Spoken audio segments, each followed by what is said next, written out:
Parliament the assurance that we will update members as the events take their course, but the Government's commitment and our commitment to work collaboratively with the United Kingdom Government is absolute to support the workers of Grangemouth in their time of need. I think it's absolutely right that this Parliament is united in supporting those workers at this difficult time, and Scottish Conservative members for Central Scotland and indeed our entire group will work with both governments to assist in any way we can. Can I move to another issue that has been dominating many of the conversations we've all been having with constituents in the last few weeks? The winter fuel payment, shamelessly cut by the Labour government at Westminster, was devolved here to the Scottish Government. Here in Scotland, the decision not to pay this money to pensioners is one for the SNP Scottish Government. In announcing their decision to scrap the winter fuel payment, the SNP must have known the impact this is going to have on 900,000 pensioners here in Scotland. Labour said this policy would kill thousands of pensioners across the United Kingdom. And due to our colder climate, a disproportionate number of those are likely to be in Scotland. So does the First Minister accept that his government's decision will lead to unnecessary deaths here in Scotland? And if so, how many? Minister. Sir, I deeply regret the fact that the Scottish Government finds itself in the position that we find ourselves in. We fully expected the devolution of the winter fuel payment issue to the Scottish Government, and we're planning to pay that support to pensioners in Scotland on a universal basis. That was our plan. That's what we were working on. And with 90 minutes' notice, we were abruptly told that our budget would be cut by £160 million because of the decision of the United Kingdom Government. So this is not of our making or planning, and it certainly is not of our choice. But Mr Ross also knows that the Scottish Government, once we have established a budget for the year, we cannot increase the size of that budget unless there are positive consequential funding decisions from the United Kingdom Government.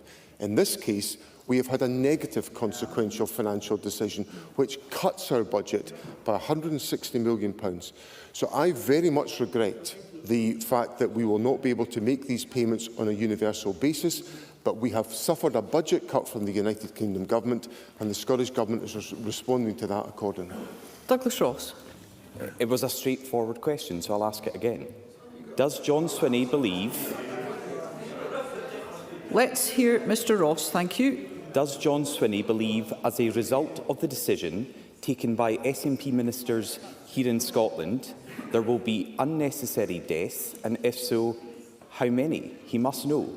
But John Swinney also said, Presiding Officer, it was always the plan to continue to deliver this payment universally. That is not true. The Scottish Government's response to the consultation on the pension age winter heating payment, published in May, long before the Labour Government's announcement, said this: "We will continue to review the eligibility and scope of the pension age winter fuel heating payment moving forward." The SNP were considering cutting that payment back in May. Let us hear Mr Ross. It's in black and white in their own document. Now, politics is about choices, and John Swinney's government has chosen to pass on Labour cuts which could see 900,000 Scottish pensioners losing out. The SNP could have mitigated against those cuts. They have a budget of over £50 billion. And just this week, we have seen... Can we have a question, Mr Just Ross? this week, we have seen the bloated Scottish Government civil service reach a record high. So can I ask John Swinney, why are public sector pen pushers more important to him than stopping pensioners freezing in their homes? First Minister. In his last weeks in office as Conservative leader, Douglas Ross really is plumbing the depths in the questions that he puts to Parliament today. His interpretation of the document, I think, is a vindication of that comment. Douglas Ross knows full well the way in which the finances of the Scottish Government operate. If we suffer a cut in our budget of £160 million, courtesy of the Labour Government, we have got to respond to that, and we have got to act accordingly. Now, I need no lessons from Douglas Ross about mitigating decisions of the United Kingdom Government, because this government is mitigating a series of decisions taken by Douglas Ross and his colleagues on an ongoing basis about the bedroom tax and other measures where we picked up the pieces because of the odious decisions taken by the Conservative Government in London. So I will take no lessons from Douglas Ross on that point. But then Douglas Ross says to me there are choices. Of course there are choices. If we followed the Conservatives on what they have said about tax and spending, I wouldn't be cutting the budget by £160 million. I'd be cutting it by £2 billion, because that's the reality of the Conservative position that they put to Parliament. So I'm going to take no lessons today from Douglas Ross as he desperately clutches for straws in his last weeks in office. Douglas Ross. First Minister, standing up for Scotland's pensioners is not clutching at straws. And isn't it telling that John Swinney has now twice been asked how many people in Scotland could die as a result of his policy, and he refuses to answer? It is in black and white that the SNP were considering this in May of this year. They repeatedly call for more powers, but when they're given the chance to act, they run in the opposite direction and blame Westminster.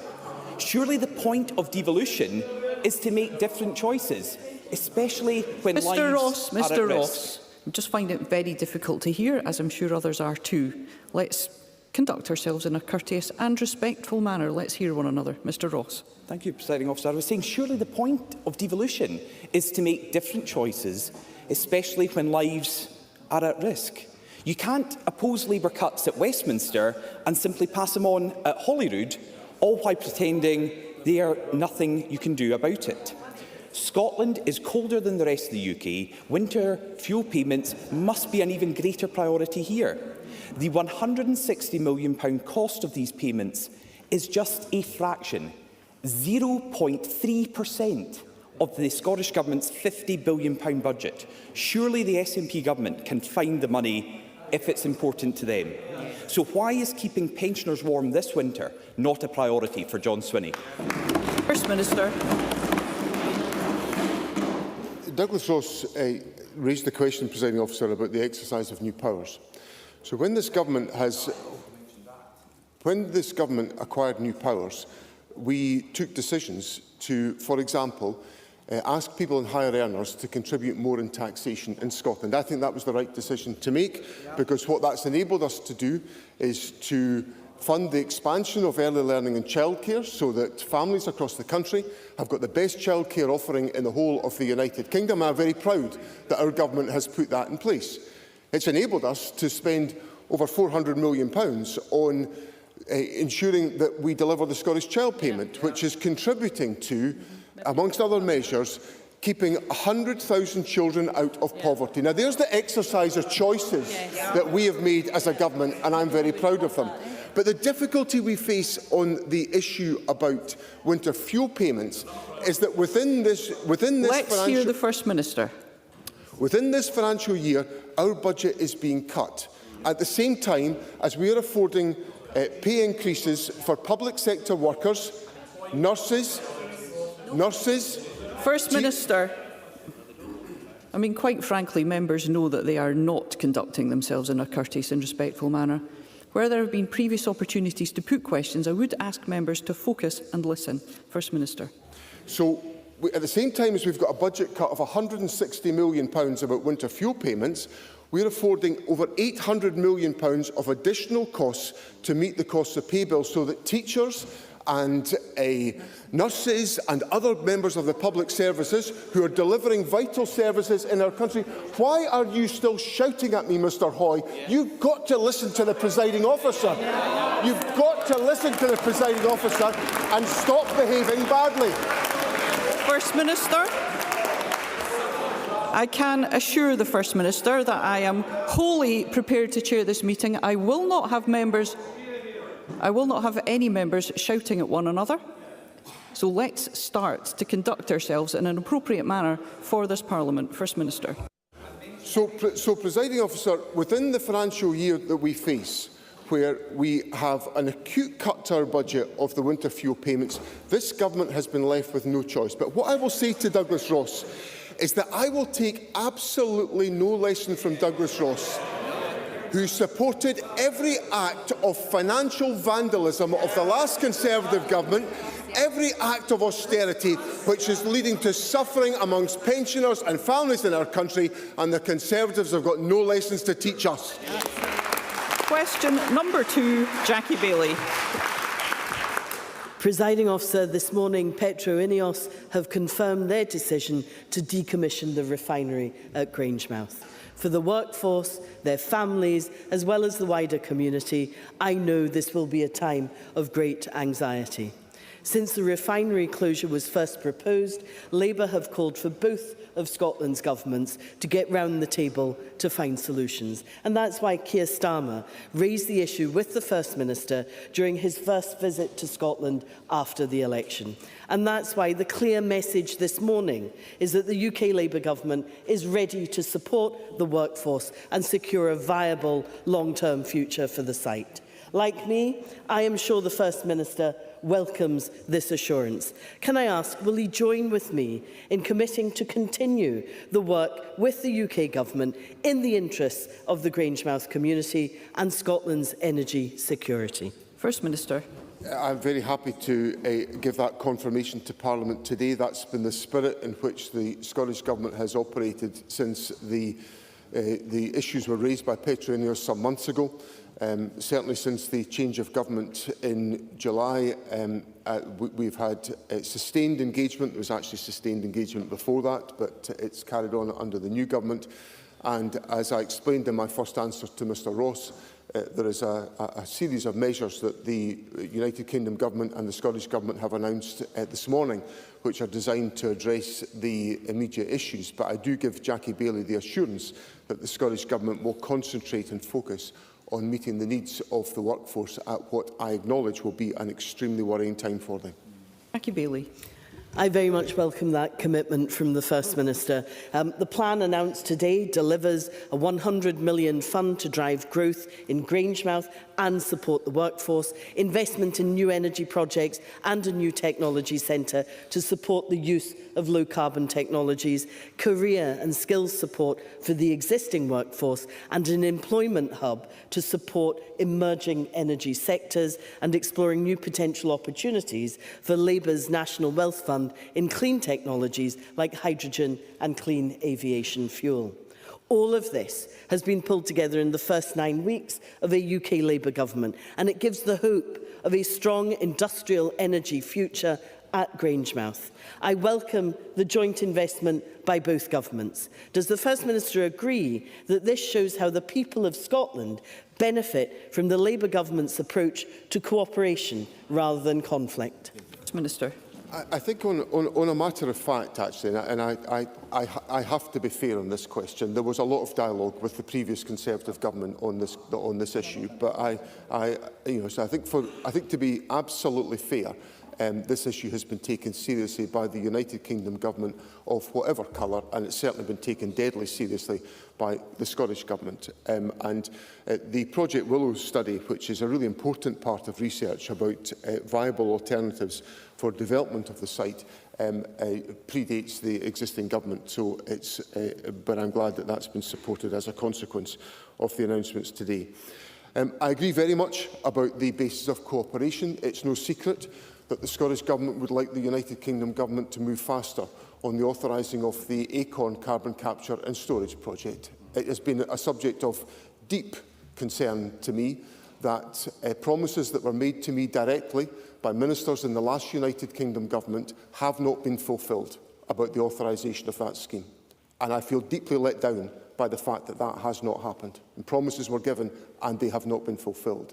So it's a point I have made to the Prime Minister that an early authorisation of the Acorn carbon capture and storage project would be a significant boost to the efforts to find new opportunities in the Grangemouth site, and I do hope the United Kingdom Government is listening carefully to the words I'm saying to Parliament today.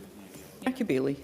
I think you'll find the government has not just been listening carefully, but has been acting in the interests of the people of Scotland. And of course, a new National Wealth Fund is something that didn't exist before the Labour government came to power, and that can make change happen. And a UK Labour government working with the Scottish Government is part of the promise we made to Scots at the general election. Labour made a commitment that we would not leave communities behind. And that's why we've got on with passing the legislation to set up GB Energy, awarded a record-breaking number of clean energy contracts, announcing this £100 million support package for Grangemouth alongside the Scottish Government, protecting Scotland's industrial base, securing the well-paid jobs of the future, and delivering the transition to net zero. This new consensus doesn't appear to have lasted long on the SNP-backed benches. But there is more we could and should be doing here in Scotland. It's taken 3 years for the SNP to publish a green industrial strategy. So whilst I welcome the enthusiasm with which the First Minister has engaged with the UK Labour government in the last few weeks, does he agree that to deliver new investment, good jobs and energy security for Scotland, we need to step up action here as well? First Minister. There's plenty of action on green energy and green opportunities in Scotland. Just one of my first engagements as First Minister was to announce the investment at the Ardres Airport near Inverness, followed by the Cabinet Secretary for Net Zero announcing the investment at Sumitomo in Nig, which is another formidable investment in the renewable sector. And just on Monday, I had the pleasure of being in Buckie for to inaugurate the operations and maintenance facility of Ocean Wind, who are leading the development of the Murray East and Murray West offshore renewables plant, wind farm. Now, that's all happening on the watch of the Scottish Government, and I'm delighted that that's happening. Now, Jackie Baillie is right. We've got to intensify the pace, which is why the Green Industrial Strategy has been published. We'd also be helped if we perhaps had access to, or actually had control over, the £150 million of the war chest that apparently the Secretary of State for Scotland has got at his disposal. Because if the funding arrangements were working properly, we would have here for us to invest in the Scottish economy to accelerate developments and perhaps to put even more than we've already put into the carbon capture and storage project that I was talking about a moment ago. So I'm all for working together. Yep. But let's make sure we've got the resources here by the end to austerity, which allows us to invest in the economy. And while we're on the subject of promises and what's been delivered by the Labour government, the Labour government promised that it would reduce people's fuel bills by £300, and they are going to go up by £149 on average. That is not the change that people voted for in Scotland. Question number 3, Patrick Harvie. I certainly agree with the First Minister and others that our thoughts today must be with the workforce and the community affected by the announcement regarding Grangemouth. But the truth is that the Government has been well aware for years that Grangemouth urgently needed a just transition plan. And yesterday's so-called Green Industrial Strategy contained nothing new to achieve a fair transition away from polluting industries. So the workforce and the community have been failed by the private owners, but they've been failed by both governments too. Why has the Scottish Government produced a green industrial strategy that looks like it was written by oil and gas lobbyists and which contained no transition plan for Grangemouth? First Minister. I welcome the comments that Mr Harvie's put on the record about the workforce at Grangemouth. I don't think it's a laughing matter, to be honest, to the Conservatives about the hardship that's faced by the employees at Grangemouth. So I welcome the comments that Mr Harvie's put on the record about the workforce, because I think it is important that Parliament acts with solidarity when members of the public face difficulties. But in relation to the Green Industrial Strategy, amongst the 5 opportunity areas in the Green Industrial Strategy, the first one of them is about investment in the wind industry, which is a formidable contributor towards our green industrial strategy.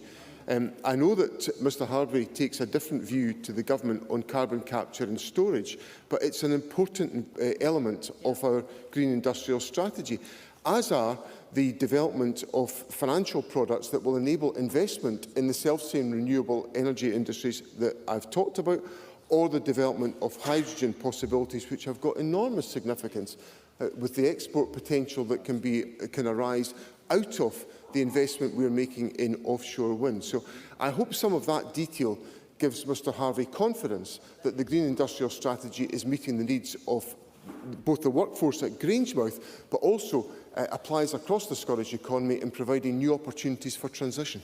Patrick Harvie.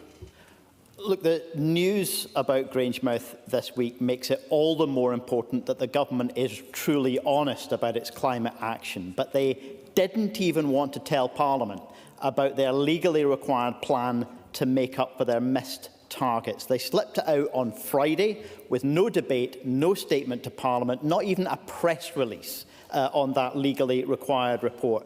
And no wonder they're embarrassed by it. It's supposed to show what new climate action they're going to take to make up for falling further behind on climate. But it contains no new policy whatsoever. And this after they spent the last few weeks abandoning policies that the Greens achieved in government. They've raided the Nature Restoration Fund and the ScotWind money, and they're planning a big increase in rail fares, which the Greens had cut. So how can they publish this report with literally no new policy in it and still expect to be taken seriously while they're rushing through a new climate bill that kicks this ever more urgent issue into ever longer grass? First Minister. I think it's important that we look at all of the detail that's relevant in this area. So, for example, in the programme for government that I announced last Wednesday, we set out our investment programme for a just transition fund in the North East and in Moray. We set out our plans to significantly enhance the capacity of Scotland to generate renewable energy. And of course, we've made formidable progress on the decarbonisation of electricity since this government came to power and achieved significant improvements in that process. The programme for government included material about the expansion or the restoration of 10,000 hectares of degraded peatland and the creation of 10,000 hectares of woodlands. And there's a variety of other measures in the programme for government that support our work on climate change. And I want to be crystal clear to Mr Harvie that the government is absolutely committed to the journey we've got to take on climate. That's underpinned our activities since we came to office in 2007, and it will underpin our activities in the years to come. This transition has got to be made. It has to be made fairly for all communities involved, and that's the approach the Scottish Government will take. Thank you. I call Bob Doris, question number 4. Thank you, Presiding Officer. To ask the First Minister how the Scottish Government's plans to improve the planning and consenting regime for renewable energy generation can support the journey to net zero. Minister. Presiding Officer, robust and timely planning and consenting of renewable energy projects and infrastructure are key to growing our economy and delivering on our net zero commitments. The steps that we take in relation to providing clarity and confidence to support renewables development and investment are critical to enable Scotland's transition to net zero. That's why I set out in the programme for government last week a set of actions to deliver improvements that we need to see in the current regime. These include establishing Scotland's first ever planning hub to build capacity and skills in planning teams with an initial focus on hydrogen applications, making consenting faster and more consistent for proposals over 50 megawatts, introducing new guidance for transmission developments and updating our marine planning framework. Doris. I thank the First Minister for that answer. The Green Industrial Strategy will be key in that context for Scotland's drive to net zero by 2045 and promoting a just transition. First Minister, can you advise how the actions set out in that strategy will help Scotland to secure both growth and investment? But it goes beyond renewable energy also. So what details can you give that's contained in that strategy about how it will support decarbonisation, for instance, of the built environment and construction sector, given it generates 40% of emissions? First Minister. Mr Ross makes a number of very important points in relation to the Green Industrial Strategy and the steps that we have to take. As I outlined in my answer to Mr Harvie, there are 5 key opportunity areas where we need to take further action on the transition in relation to investment innovation and entrepreneurship in a number of sectors: wind, carbon capture and storage, professional financial services, hydrogen and clean industries. We already have formidable leadership in this area, but Mr Doris is right to raise the issue of the construction sector and the need for it to reduce its emissions. We are working in collaboration with the construction sector on decarbonisation through the Construction Leadership Forum and its codes which set out agreed actions on decarbonisation. Keen to take as many members as possible for supplementaries, if we can keep these concise, and I call Tess White. First Minister, the North East is experiencing a dramatic increase in new transmission infrastructure to serve offshore wind. Affected communities do deserve proper consultation, but that has been far from the case. For residents bearing the brunt of this new infrastructure, this feels like an unfair and an unjust transition. And as the Scottish Government looks to improve the planning and consenting regime for renewables, you describe it as making consenting faster, would the First Minister be willing to meet with the community representatives and campaigners to listen to their concerns and to ensure they are not being left behind? First Minister. I think it's very important that there is a good quality, high quality community engagement about all developments of any nature. That actually helps to make the consenting and planning process more efficient. If those who are taking forward developments engage in good dialogue and good engagement with individual communities. I'm very familiar with the issues that Tess White raises, and I'm sure ministers would be happy to meet campaigners. Of course, ministers have to be careful about the engagement they have on particular developments because of the need to observe the ministerial code in taking decisions on these questions. Tom Whitfield. I'm very grateful, Presiding Officer, and I welcome the fact that you're seeking to make consenting faster, because the First Minister is aware that delays have affected such things as Berwick Bank offshore wind.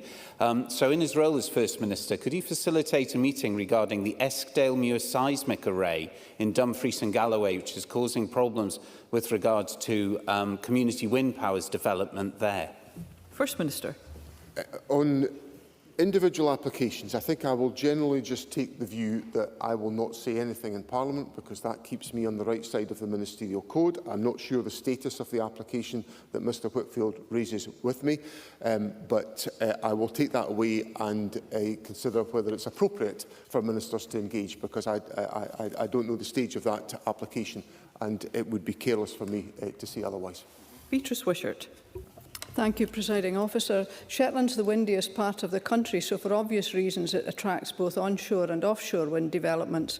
Islanders are aware of the contribution such projects make to reach net zero, but there is a view that onshore developments should not be built near existing properties and communities.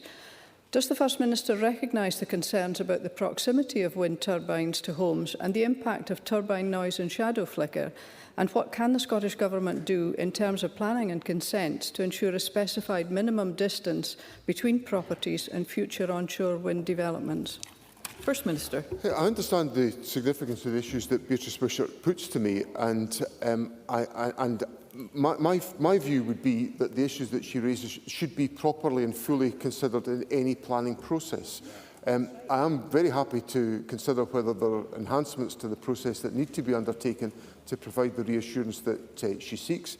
I'm also very conscious from some of the dialogue I've had with representatives of the community in Shetland of some of the concerns that are raised about developments, and also the relationship between power generation in the Shetland Islands with the cost of energy for local residents, which I recognise is a very, very significant issue. So I'm very happy to have further dialogue with Beatrice Wishart on that question.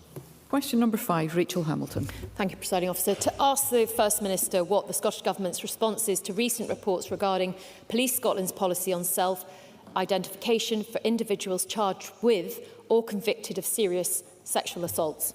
First Minister. Presiding Officer, the Scottish Government is clear that violence against women and girls is abhorrent. Through our Equally Safe strategy, we are aiming to prevent and tackle such violence and abuse, and address the underlying attitudes and behaviours that perpetuate the violence that too many experience. It is only through fundamental societal change that women can be protected. The Chamber is well aware the Scottish Government does not determine or interfere with operational matters of Police Scotland. which is accountable to the Scottish Police Authority and not to ministers. Rachel Hamilton. First Minister for that answer. But in a letter to a Holyrood committee, Police Scotland said they would allow a serious sex offender to self-declare their gender. This opens the door to a grotesque situation where a male rapist can demand to be called a woman and further traumatise his victim.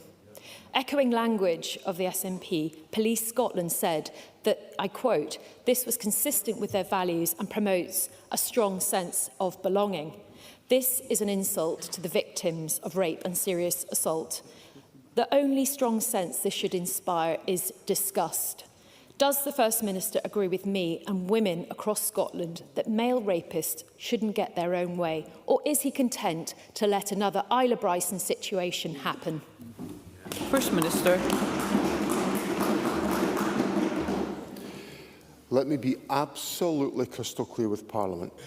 I have never in my life believed or will ever believe, in the words of Rachel Hamilton, that a male rapist should get his way. I will not be associated with that language. And our law and our legal framework makes that abundantly clear. Now, in relation to the specific question about the guidance from Police Scotland, these are operational matters for Police Scotland. There would be outrage if I was to interfere in the actions and the decision-making of Police Scotland, and the law is clear that I cannot do that. But I'm sure that Police Scotland will have heard the exchanges in Parliament today and will consider the issues, if there are any issues that they wish to address. Pauline McNeill. Behind the recording of crime statistics are real victims, such as the women who had to sit through court proceedings last year and hear their rapist referred to as a woman. I don't really think the First Minister can ignore responsibility, because Police Scotland, as said by Rachel Hamilton, have said it's consistent with their values. But I think the government needs to be clear, is it consistent with their values?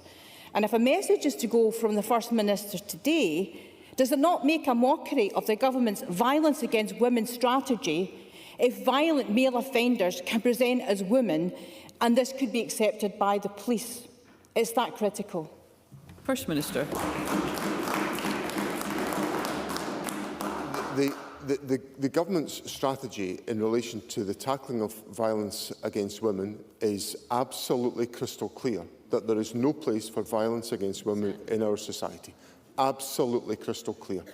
And the perpetrators of that violence must be confronted with their behaviour and must be held to account for their behaviour.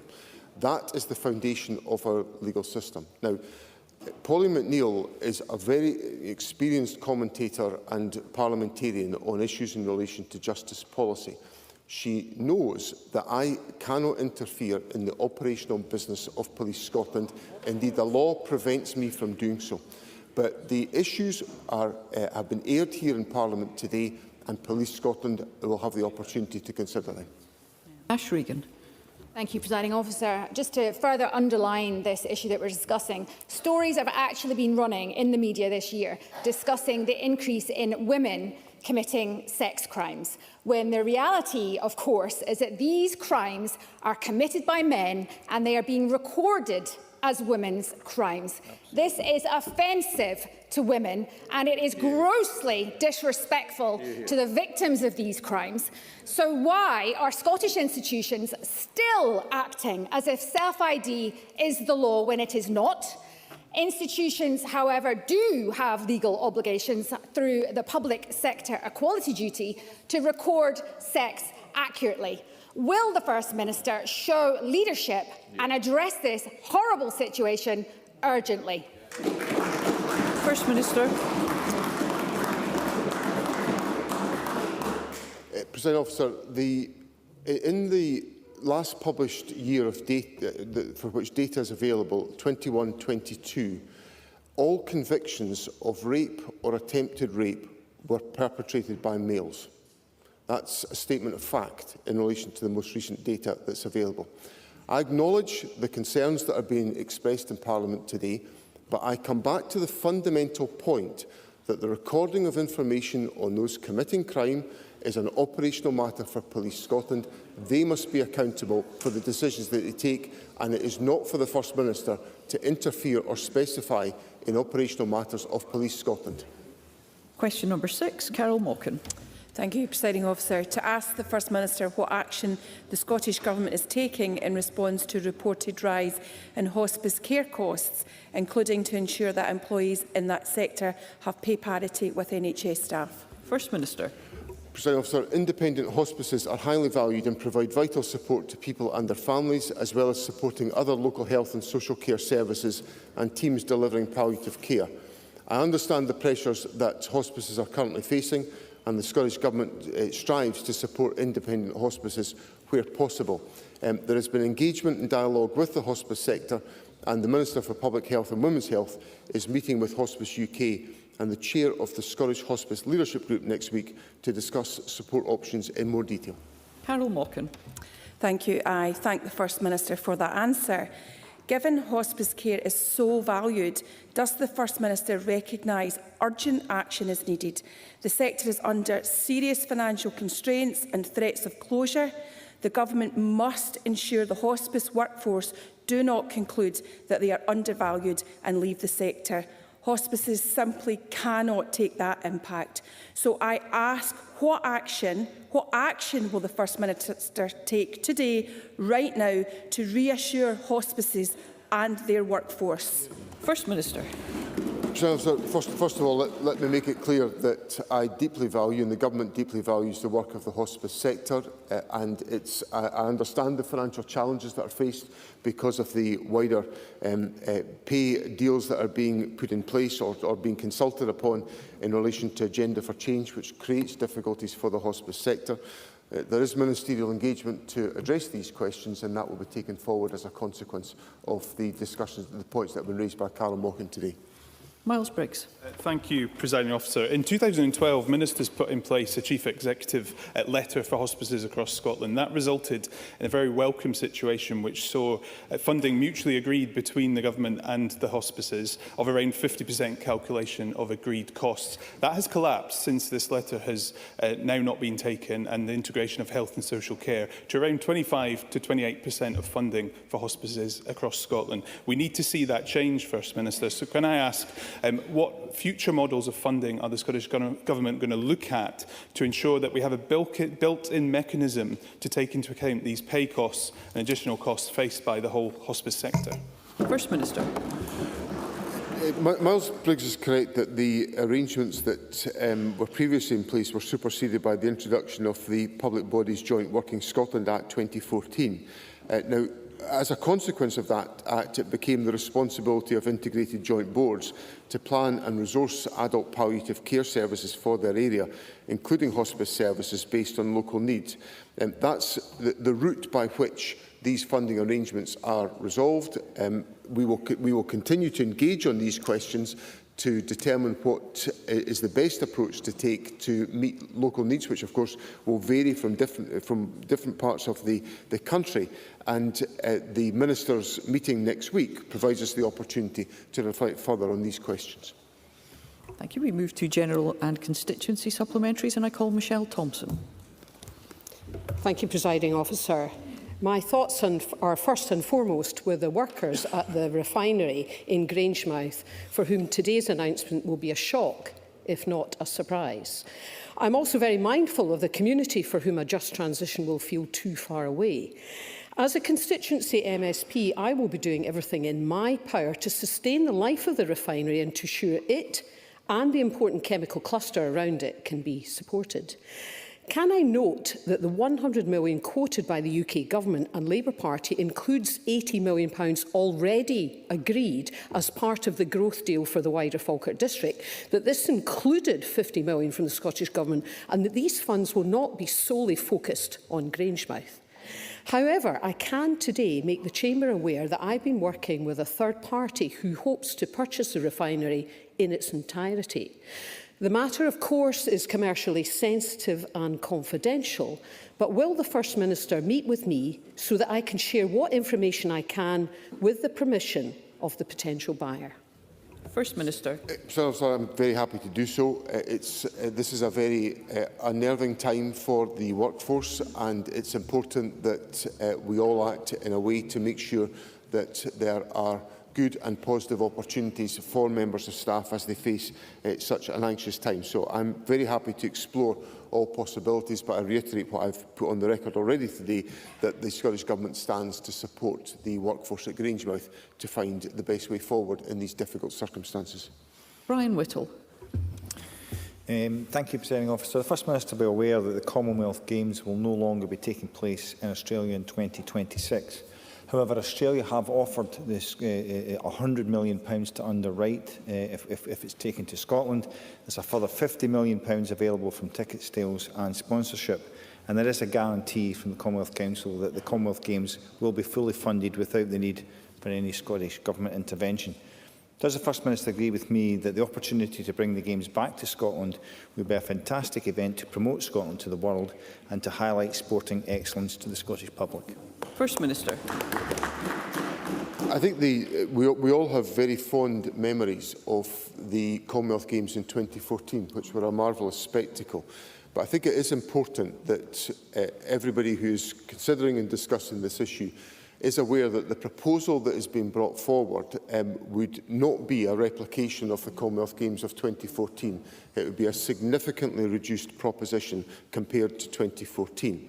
There is also some very practical issues about the length of preparatory time for the Games. We had 7 years to prepare in 2014. There is, of course, just a matter of just short of 2 years, actually, to prepare for any Games in 2026. And there are, of course, very significant financial issues, and Mr Whittle knows the pressures on the public purse at this time. So there are discussions underway with Commonwealth Games Scotland, to which the Government is engaging in good faith, and we will continue to do so. Emma Roddick. Thank you, Presiding Officer. The link between population growth and economic growth is of particular importance in the region that I represent. Keir Starmer has said he wants to work with the Scottish Government on common ground. So what indications has the First Minister had from the UK Government that it will devolve powers to this Parliament so that a rural visa pilot for sectors like social care and hospitality can be taken forward? First Minister. I've put that proposition to ministers in the United Kingdom Government. Indeed, I discussed it specifically with the Deputy Prime Minister when she visited me over the summer, because I think, as Emma Roddick will know from her constituency experience, there are acute shortages of workers in a number of sectors, and a rural visa pilot would help us to address some of the challenges that exist in Highland, which she fairly puts to me. So I would assure Emma Roddick that the Scottish Government is pressing the UK Government to act on these issues, because if they did, it would help to contribute towards stimulating further economic growth in Scotland, which I think we all would welcome. Thank you. That concludes First Minister's questions, and there will now be a short suspension to allow those leaving the public gallery to do so before the debate begins. Can I remind members that would be grateful if they could remain in the chamber? That would be very helpful. Thank you.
Can I ask all members just to stay seated at the moment, and we'll arrange and get you out of here as quickly